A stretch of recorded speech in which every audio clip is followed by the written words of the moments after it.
Hey guys, and welcome back to Battlefront Updates and the round 2 of patch 1.1, because the patch notes have now been updated to include information about all the changes that they have done to the different maps, which is actually quite a lot, so I thought it was worth bringing up in a video. And on top of that, there's also been a lot of changes that hasn't shown up in the patch notes that I thought I would let you guys know about anyways. I will also leave a link to a very good Reddit thread that has this entire list, including some stuff that I won't bring up here that I just didn't think was important enough. So if you haven't seen my previous patch note video, make sure to check that out before you watch this. But let's jump into the map changes. And all of these changes are for Galactic Assault specifically. First off, we have Kamino with updated spawns to help the droids attack, and then phase 2 capture areas are now only the platforms. And I'm very glad about that change, because you were able to stand outside the actual platform and kind of hide, which made the entire zone contested, and it was so annoying trying to find those people, so I'm very glad that they fixed that.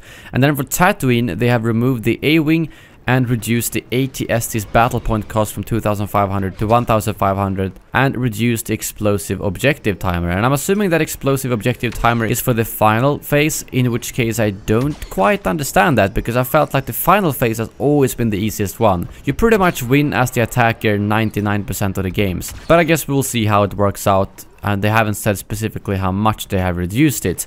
And then we have Naboo, where they have updated spawns as well to help the droids attack, and reduce the health of the MTT and reduce the explosive objective timer. And reduced health of the MTT, I am not entirely sure how I feel about that, because it's not too rare that you win as the defenders on the first phase. So hopefully they've only tweaked it like 10 or 20%, but I guess time will tell. And the reduced explosive timer, I'm actually not sure, because no phases have explosives as far as I know. On the second phase you need to override, and on the third phase you need to actually take over the zone. So they might just be referring to that override timer overall. And then for the Death Star and Endor, they have reduced the explosive timers as well, which I yet again don't quite understand, because I don't think there's any explosives of Endor. You need to override 3 points at the beginning of Endor, then you need to shoot the AT-AT, and then you need to take over that final zone. So some of these notes are actually quite confusing, but I'm guessing they might just be referring to the objective timers overall, because in the first phase you did actually lose quite often on Endor, so it would make sense if they reduced that.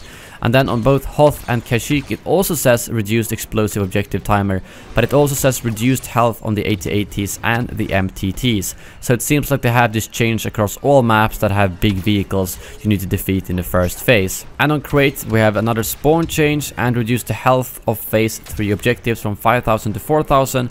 And they've also increased the cost of the ski speeder from 0 to 200, so you can't spawn as them at the beginning of the game right now, but getting 200 points is usually very quickly. Just use the battle command or shoot someone in the head and you should have 200 battle points.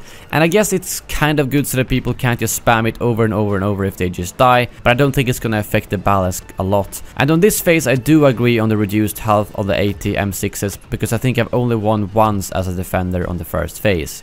And then we have Jakku, which they have unfortunately added to AT-STs in the first phase. I know a lot of people will like that addition, and I don't blame you, but I personally just think the AT-STs kind of ruins the gameplay balance. But since it's only on the first phase, I think it should be fine. And I'm not even gonna bring up the explosive objective timer now, because I realized it says that on every single map from now on.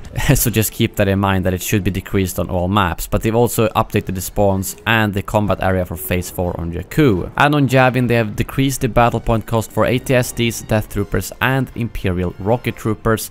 On Takodana, they've also added an AT-ST to phase 1, and this one I'm also not sure if it's correct or not, because I did play 2 rounds of Takodana Galactic Assault today during my live stream, and I didn't see any AT-STs at all.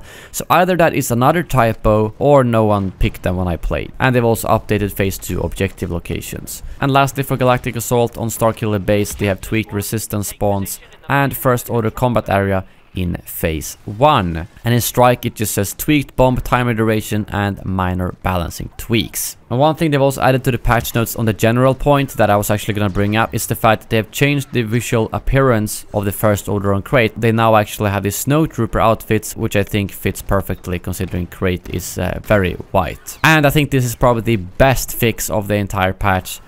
The LAAT overheat sound bug that affected everyone on Kashyyyk and Naboo should now be fixed. And then I wanted to quickly move over to some things that aren't in the patch notes, such as the fact that they have reduced the requirements for the different varieties of classes and heroes. Like right now you get your hero becomes epic at star card level 20 and your class at star card level 25. And this is basically so that when you have reached that level, it means that you can upgrade to that rarity. Because right now you could upgrade to epic cards before you were the epic rarity. So let's say you have now hit 25 with your assault class. Well, that means that your assault class is epic, but you can also now upgrade to epic star cards. So that's why they've done that change, to kind of make them align with each other. And there's also been milestone reductions overall, such as the fact that the last weapon for each class now requires 400 kills to unlock, which confused me when I booted up the game because I had a bunch of unlocks and I didn't understand why.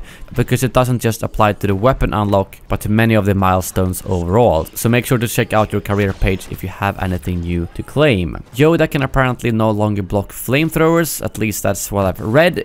I haven't been able to confirm it myself. People are also saying that environmental kills now gives you a kill and not an assist, like if you throw someone off the map and such, and I think that sounds like a very good change. Another rumor I've heard is that there has been a credit increase because some people have apparently gotten over 800 credits for one game now. I cannot verify this though, so I could be wrong, but I've heard multiple people say that, so look out for that if you are the top scorer in a Galactic Assault match. And we also have two quick updates from Peter Westy, one of the designers on Battlefront 2, who says that the Heroes vs Villains crate map will probably be in the next update, and he also confirms that more arcade maps are being added into the game soon, which is good news for everyone who wants more offline content. But that brings this video to an end. Thank you very much for watching, and as always, may the Force be with you.